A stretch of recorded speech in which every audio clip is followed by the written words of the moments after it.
Subsidi pupuk itu 43 triliun, Prof. Harga pupuk dari pabrik itu 2.300. Dipotong, ditambah ongkos angkut 300-400 tergantung jarak.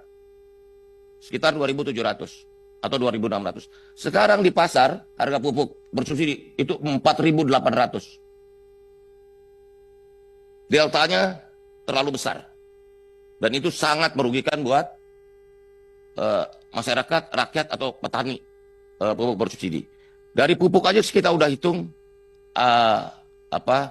berapa potensi yang bisa kita selamatkan, kita buat ringkas sehingga masyarakat bisa menerima manfaat dari subsidi. Belum subsidi LPG yang nilainya juga hampir 100 triliun. Di mana ternyata petani atau masyarakat membeli dengan harga yang besar, bukan harga subsidi. Jadi selama ini ide Kopdes Merah Putih ini begini, Prof. Ini ide Presiden untuk membuat barang-barang yang disubsidi oleh negara ini efektif, efisien sampai ke masyarakat. Jangan sampai negara udah mengeluarkan uang dalam jumlah besar untuk subsidi, ternyata tidak dinikmati oleh masyarakat. Pupuk masih dibeli dengan mahal, LPG dibeli dengan harga market, padahal negara sudah subsidi. Nah, dalam filosofinya adalah barang bersubsidi itu sebenarnya sudah menjadi barang publik. Karena sudah ada intervensi negara untuk mensubsidi komoditas tersebut. Nah, karena itu penyalur atau distributornya barang publik itu adalah harus lembaga milik publik yang bernama koperasi, Prof. Nah, kalau ditanya, ini koperasi monopoli. Dalam undang-undang kita cuma 2 lembaga yang boleh monopoli. Yang pertama BUMN, yang kedua koperasi. Koperasi dibenarkan untuk BUMN. Minggu lalu saya bertemu dengan KPPU, Komisi Pengawasan Persaingan Usaha, karena ini koperasi adalah lembaga ekonomi yang sesuai dengan ideologi negara, maka dia boleh monopoli. Kenapa boleh monopoli? Karena koperasi milik orang banyak, bukan milik 1-2 orang. Sampai sekarang undang-undang kita masih memperbolehkan koperasi melakukan monopoli. Nomornya? Undang-undang 5 tahun 99. Pasal 50, Prof. Itu gini pimpinan. Dalam Undang-Undang 5 itu, kalau koperasi itu dia jual kepada non anggota, itu nggak boleh, Pak. Itu nggak boleh, itu melanggar. Dan terjadi banyak kan yang bukan anggota. Karena banyak yang tidak bisa, ya artinya dia banyak juga koperasi yang sebetulnya dia bukan anggota gitu, jualnya dia luas, itu nggak boleh, ya kan? Apalagi kalau dia besar itu di situ. Itu Undang-Undang Nomor 599, ya. Yang pertama adalah pengukurannya, Pak.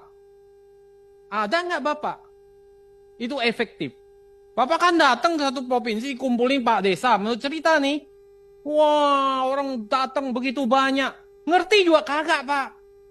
Yang dia tanya ini uangnya mana? Itu aja, Pak. Yang dia tanya uangnya itu mana? Nah, ini orang ngerti nggak? Komprehen nggak? Ini loh. Nah, mana pengukuran Bapak? Ini kan Bapak hanya gegap gempita. Wow, begini 50.000 naiknya per detik nih. Kayak ini follower nih naiknya. Kayak bola ini apa yang follower banyak sekali. Setiap detik banyak. Naik 1.100. Efektif gak nih barang? Orang gak ngerti, Pak, apa yang Bapak jelaskan. Itu yang pertama ya. Yang kedua, Bapak nggak punya bisnis model. Kenapa saya katakan bisnis model? Saya nggak pernah ngelihat. Bapak tahu yang namanya bisnis model? Kayak salah satunya Chunkim Blue Ocean. Bapak tahu nggak? Nggak ada Pak bisnis model. Tadi Bapak menjelaskan, tapi bisnis modelnya nggak ada. Key resources-nya mana? Customer segmentnya mana? Streamline income-nya mana? Semua nggak ada penjabarannya, Pak. Itu yang saya minta, Pak. Itu ini kan banyak orang pintar nih. Ya kan? Ya. Iya. Nah, itulah di media kan juga. Di media kan juga nggak ada, Pak. Itu kan 3 SKS, Pak. Ya. Ini kalau gini, sorry ya Pak, kalau Bapak masuk ini KMP, semua bisnisnya homogen, tidak ada diferensiasi. Yang terjadi red ocean, Pak. Ya kan? Maka ini harus dijelaskan kepada kami. Ya, halo teman-teman, kembali bersama saya di channel ini. Salam inspirasi, salam NKRI, harga mati. Ya, bersama saya di channel Indonesia 2045 yang membahas seputar politik pendidikan hingga budaya. Ya, menarik sekali penyampaian dari anggota DPR RI. Ya, tentu tadi juga di sana ada Budi Ari Setiadi. Ya, beliau ini sekarang sedang terdakwa ya, yang dimana soal kasus judi online. Dan kemudian tadi banyak hal yang disampaikan oleh Budi Ari dan juga dari beberapa anggota DPR lainnya menanggapi apa yang disampaikan oleh Budi Ari Setiadi. Nah, tentu teman-teman ya, hal ini perlu sekali sebetulnya kita pahami, dan biarlah ini menjadi suatu informasi ya, informasi yang memang betul-betul bisa kita terima dan masuk akal ya. Nah, di sini teman-teman, tentu kalau kita menyadari bahwa banyak sekali persoalan-persoalan yang sedang terjadi di negeri ini, di Indonesia tentunya ya, kita nggak buta terkait hal itu ya. Jadi banyak sekali persoalan-persoalan yang sedang dihadapi oleh bangsa dan negara ini. Ya, meskipun memang sebagai masyarakat Indonesia kita juga perlu terlibat ya dalam bagaimana setidaknya kita bisa menilai ya, setidaknya kita bisa menyuarakan ya, bagaimana terkait persoalan-persoalan yang terjadi saat ini. Nah, di sini tentu saya yakin teman-teman juga sudah mendengar bahkan memahami apa yang sudah menjadi penyampaian dari cuplikan video sebelumnya. Nah, di sini coba akan saya tanggapi, kita akan ulas komentar melalui penyampaian teman-teman kita, tentu masyarakat Indonesia yang punya pemikiran dan berpendapat terkait apa yang sudah mereka dengar. Nah, saya awali dari Mesa Ginting. Tahunya hanya melindungi judul, kok dibuat menteri? Apa Pak Prabowo nggak mengerti tentang Budi Ari ini? Yang nggak ada salah, rakyat 58% punya presiden seperti Macan Auman. Macan Aumannya ya. Lihat tuh, menteri-menteri pilihan presiden rakyat 58% seperti Budi Ari. Udah kayak gitu masih dibiarkan berkeliaran, mantap kan? Jadi Budi Ari ini memang sudah banyak sekali orang yang mengatakan ya copot aja lah, gantilah gitu ya, tapi ya masih saja dipertahankan.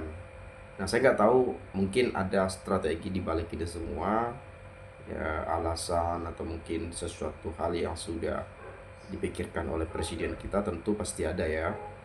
Ya, mungkin saja kita menilai begini begono, tetapi ya mungkin ada strategi lain yang mungkin kita sebut perlahan tapi pasti gitu ya. Dan kita mengharapkan bagaimana ini bisa dilanjutkan secara hukum, diproses secara tuntas, agar nanti tidak terjadi lagi hal-hal yang saya sebut merugikan banyak masyarakat Indonesia. Jadi jangan karena satu orang saja jadi rakyat sengsara gitu ya. Kemudian tidak penting pendidikan, punya ijazah palsu saja bisa jadi presiden. Nah, lagi-lagi kembali lagi soal ijazah palsu ya, saya nggak tahu beneran palsu atau tidak sebetulnya, tetapi ya sampai saat ini kan ijazahnya tak pernah dikeluarkan, yaitu soal Pak Jokowi gitu ya. Dan Budi Ari ini kan dulu Projo, ketua Projo, kemudian diangkat jadi menteri oleh Presiden Jokowi pada saat itu. Dan dulu kan di Menkominfo, sekarang di Menkop ya, Menteri Koperasi gitu ya. Kok bisa berpindah? Apa emang Budi Ari benar-benar di bidangnya masalah koperasi? Kan kita nggak tahu juga. gitu ya. Jadi banyak juga sekarang menteri yang memang tidak di bidangnya, tapi belajar lagi dari awal gitu ya. Oke lah, kemudian dari Norbertus ya.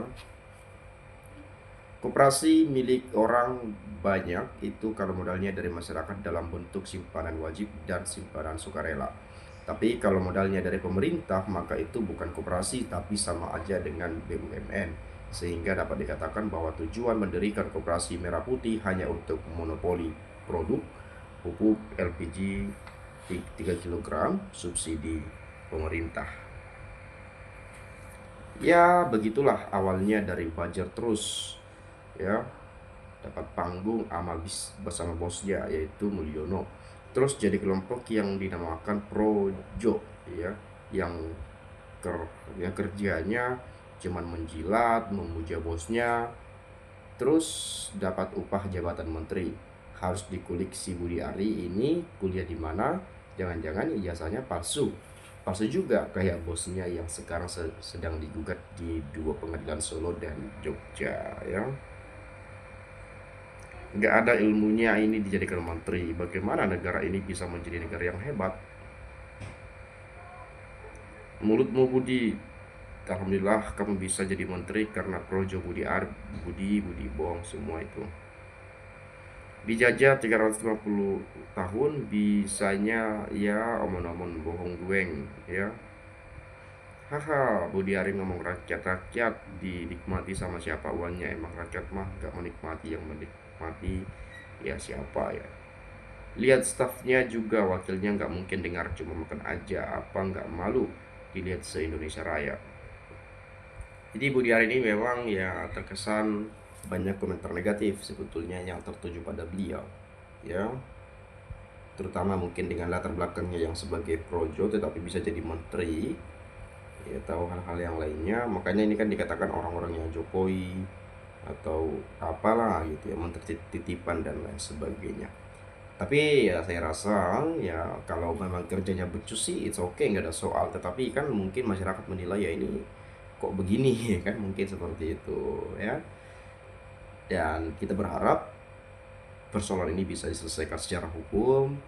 Dan soal judul ya biarkanlah Budi Ari bisa sekiranya membongkar siapa saja yang terlibat agar bisa ditangkap ya, bisa diproses secara hukum, dan kemudian jangan sampai ada hal-hal berulang seperti kejadian hari ini, kejadian saat ini yang mungkin kita bisa sebutkan bahwa sudah banyak sekali korban atas adanya judul di Indonesia.